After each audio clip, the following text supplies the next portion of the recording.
हम लोग को हमेशा ये पढ़ाया जाता है, हम लोग को ये हमेशा ये बताया जाता है कि दुनिया का सबसे बड़ा डेमोक्रेटिक कंट्री भारत है।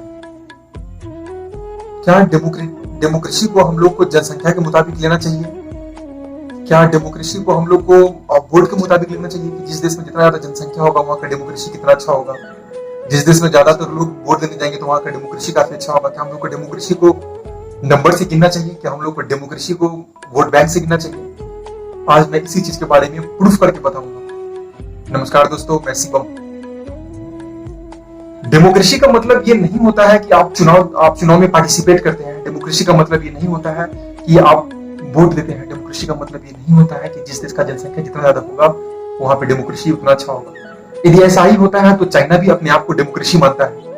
यदि ऐसा ही होता है तो हमसे कहीं ज्यादा जनसंख्या चाइना का है।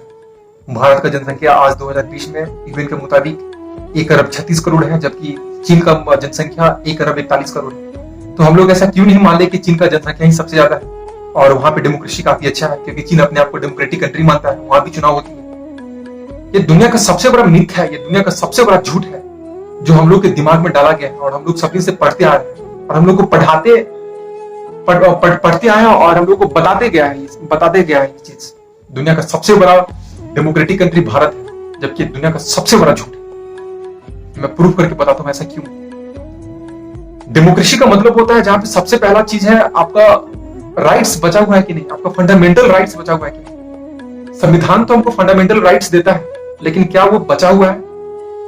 दुनिया में फंडामेंटल राइट्स के मुताबिक, मतलब जो इंडेक्स बनता है पूरा देश के, उसमें दुनिया में फंडामेंटल राइट्स में भारत का रैंक 84 है, 84। भारत का रैंक 84 है, 84 128 देश में। मेरे दोस्त, यूएनओ के मुताबिक आज दुनिया में 193 देश है और फंडामेंटल राइट्स में भारत 98 नंबर पे आता है। पहला चीज, डेमोक्रेसी को बनाने में सबसे बड़ा हाथ होता है 3 चीज का होता है। एक होता है लेजिस्लेटिव, एक दूसरा होता है एग्जीक्यूटिव, तीसरा होता है जुडिशियरी और चौथा माना जाता है पिलर प्रेस, मीडिया। जब हम मीडिया की बात करते हैं तो दुनिया में प्रेस का भारत में आज रैंक है 141। दुनिया में 141 रैंक है भारत का प्रेस में, मीडिया में। जिस देश में मीडिया टूट जाता है, जिस देश में प्रेस टूट जाता है, उस देश का तो ऑटोक्रेसी भी टूट जाता है। तो डेमोक्रेसी कैसे रह सकता है उस देश में जहां पे दुनिया में भारत का रैंक 141 है प्रेस में, मीडिया में। लेजिस्लेटिव और एग्जीक्यूटिव की बात करते हैं जहां पे हमारे सांसद चुनकर जाते हैं, जहां पे हमारे विधायक चुनकर जाते हैं, एमएलए और एमपी चुनकर जाते हैं। वहां पे हम लोग ये देखते हैं कि एडीआर का रिपोर्ट आता है, भारत सरकार का एक संस्था है ये एडीआर। वो रिपोर्ट ये दिखाता है कि हमारे देश में कितना लोग करप्ट हैं, हमारे देश में नेता कितना करप्ट है, पॉलिटिशियन कितना करप्ट है। और उस करप्शन के मुताबिक भारत का हर तीसरा सांसद करप्टेड है। मतलब कि भारत का हर 214 सांसद करप्ट है। 750 सांसद के लिस्ट में 214 सांसद करप्ट है, जिसके ऊपर संगीन अपराध है, जिसको कोर्ट से बेल नहीं मिल सकता है, उस तरीके का संगीन अपराध है। और वो सांसद हमारे संसद में जाकर कानून बनाते हैं और हम लोग बोलते हैं कि दुनिया का सबसे बड़ा डेमोक्रेटिक कंट्री भारत है। ये कैसे हो सकता है?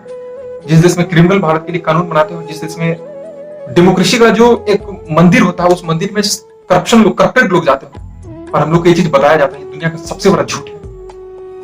आगे वाली रिपोर्ट देखते हैं तो फिर पता चलता है कि सबसे बड़ा रिपोर्ट इनइक्वालिटी, भेदभाव। हम लोग भेदभाव गरीब में अमीर से देखते हैं, मेल में फीमेल से देखते हैं, हम लोग ऊंच दांत से नीच दांत में देखते हैं, कास्टिज्म देखते हैं और अलग अलग तरीके का हम लोग इनइक्वालिटी देखते हैं। उस भेदभाव के मुताबिक दुनिया का जो इंडेक्स निकलता है उसमें भारत का रैंक 147 है। 147 रैंक है उसमें पूरा दुनिया में भारत का रैंक। आगे हम लोग बात करते हैं जेंडर गैप। जेंडर गैप का मतलब मेल से, मेल फीमेल से, फीमेल फीमेल से, या फिर किसी भी तरीके का गैप हो जेंडर में। इसमें दुनिया का जो लिस्ट निकलता है, जो इंडेक्स निकलता है, उसमें भारत का रैंक 108 है। 108 जेंडर गैप में। हम लोग शांति की बात करते हैं, डेमोक्रेसी में शांति की बात करते हैं। दुनिया में भारत का रैंक पीस इंडेक्स के मुताबिक 141 है। तो कहीं ना कहीं हमसे तो 140 देश का शांति वहां पे कायम होगा, अच्छा होगा। चिल्ड्रन राइट्स की बात करते हैं, बच्चे का अधिकार बचा रहे, उसके लिए हमारा कानून बना हुआ है, उसके लिए हमारा कानून अधिकार देता है कि किसी का राइट्स खत्म नहीं हो। लेकिन इस मुताबिक में देखा जाए कि किस देश में कितना ज्यादा बच्चे का राइट्स वायलेट किए जाते हैं और ये दुनिया में भारत का रैंक 113 है, जहां पे भारत में बच्चे का जो राइट्स होता है वो बर्बाद किया जाता है, और ये दुनिया में 113 रैंक है भारत का। हम लोग कैसे कह सकते हैं कि दुनिया का सबसे बड़ा लोकतांत्रिक देश भारत है? करप्शन की बात करते हैं, जहां पे करप्शन ज्यादा हो, करप्शन किसी भी चीज में हो सकता है, वो पॉलिटिशियन में हो, वो ब्यूरोक्रेसी में हो, या फिर वो मनी में हो, या फिर वो फाइल में हो, किसी भी तरीके का करप्शन हो। दुनिया में करप्टेड लिस्ट में भारत का रैंक 80 आता है, 80 रैंक है, 80 रैंक है करप्टेड में। और हम अपने आप को बहुत गर्व से कहते हैं कि दुनिया का सबसे बड़ा डेमोक्रेसी भारत है। वुमेन्स इनइक्वालिटी, वुमेन्स पावर की बात करते हैं, वुमेन्स एम्पावर, महिला सशक्तिकरण की बात करते हैं। किस देश में महिला का जो पावर है, महिला का जो आजादी है वो मजबूत से रखा गया, वो बांध कर रखा गया, वो उसका सही से पालन किया जाता है? ये मिथ है। ये दुनिया में भारत का रैंक आता है 133, मतलब कहीं ना कहीं हमसे 132 देश अच्छा है, जिसके यहाँ का महिला काफी अच्छी है, जहां पे वहां पे महिला का एम्पावरमेंट दिखाया जाता है, वहां पे उसको राइट्स अच्छा मिलता है। और हंगर इंडेक्स की बात करते हैं, जहां पे भूखमरी का बात करते हैं, हम उस देश की बात करते हैं जहां पे भारत का जनसंख्या 136 करोड़ है, और उसमें से रोज 20 से 22 करोड़ लोग, ये भारत सरकार की रिपोर्ट के मुताबिक, एक वक्त का खाना भी नहीं खा पाता है सही से, 2 वक्त का रोटी भी नहीं जुटा पाता है। हंगर इंडेक्स में भारत का रैंक 102 है, 102, उतना घटिया रैंक है, और हम लोग बोलते हैं कि बहुत बड़ा लोकतांत्रिक देश है। आगे बात करते हैं हम लोग पासपोर्ट के मुताबिक। हम लोग ये देखते हैं कि जिस देश का पासपोर्ट जितना मजबूत होगा, वहां की सेफ्टी उतना अच्छा होगा, वहां का कानून बहुत अच्छा होगा, क्योंकि यदि वो कोई देश दूसरे देश में जाता है घूमने तो उसको हर कुछ चाहिए। वहां पे इन्वायरमेंट काफी अच्छा होगा, वहां पे हर चीज मिलेंगे। और दुनिया में पासपोर्ट के मुताबिक भारत का रैंक 86 है। एडीआर के मुताबिक बताए थे कि भारत का 43% सांसद, भारत का 43%, 43% सांसद जो है एमपी, वो करप्टेड है, मतलब हर तीसरा सांसद करप्टेड है। उस मंदिर, उस डेमोक्रेसी के मंदिर में जहां पे करप्टेड लोग बैठते हैं, और हम लोग फिर बोलते हैं कि दुनिया का सबसे बड़ा करप्टेड लोग, दुनिया का सबसे बड़ा डेमोक्रेटिक कंट्री भारत है। फिर हम लोग बात करते हैं लॉ ऑफ जस्टिस। जब आप इंडेक्स देखिएगा, गूगल कीजिएगा, इंडेक्स देखिएगा लॉ ऑफ जस्टिस में, तो भारत का रैंक आता है 128, मतलब ये इसमें दिखाता है कि किस देश में सफिशिएंटली अच्छा से जस्टिस डिलीवर किया जा रहा है, वहां पे गवर्नमेंट ओपन हो, वहां पे क्या बोलते हैं एब्सेंस ऑफ करप्शन, वहां पे सिविल क्रिमिनल राइट्स या फिर सिविल या फिर क्रिमिनल जो केसेस हैं काफी अच्छे से हैंडल किए जाते हैं। उस देश में भी भारत 128 नंबर पे आता है, उतना नीचे रैंक है। और हम लोग बोलते हैं कि दुनिया का सबसे बड़ा डेमोक्रेटिक कंट्री भारत है। दुनिया का सबसे बड़ा झूठ में से एक है।